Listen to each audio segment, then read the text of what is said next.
If your X, formerly Twitter account has been suspended and you want to try regaining access without filing an appeal right away, this video will walk you through the simplest first steps. We'll start with the login process, then check your email verification, and make sure you understand what to look for before moving forward. If this tutorial helps, please hit the like button and subscribe for more quick software and account guides. Alright, let's get into it. First, open X and try logging into the suspended account. Use your username, email, or phone number and enter your password as you normally would. In some cases, X may still let you sign in and immediately show a warning, a verification screen, or a message explaining the suspension. Pay close attention to whatever appears on the screen, because that message usually tells you the next step you need to take.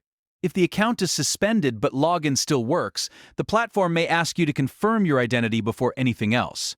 That's why the next step is to verify your current email address. Make sure the email linked to the account is active, accessible, and fully under your control. If X prompts you to confirm the email, open the inbox connected to that account and look for a verification message from X. Check your inbox carefully, and don't forget the spam or promotions folder if you don't see it right away. Open the verification email and follow the instructions to confirm the address. If the email on the account is outdated or you no longer have access to it, that can slow down the recovery process. So always make sure you're using a current email address that you can actually open. After verifying your email, go back to X and try the login process again if needed. In some cases, confirming the current email helps the system recognize the account as active and may unlock the next screen in the recovery flow.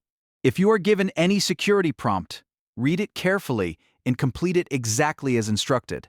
The key here is to stay calm and move step by step, because many account issues are caused by incomplete verification rather than a permanent lock. If this video helped you, make sure to like, subscribe, and turn on notifications so you never miss a helpful tutorial. And if you want more guides like this, keep watching, because I'll keep sharing the simplest steps to solve account problems quickly and safely. Thanks for watching, and good luck getting your X account back online.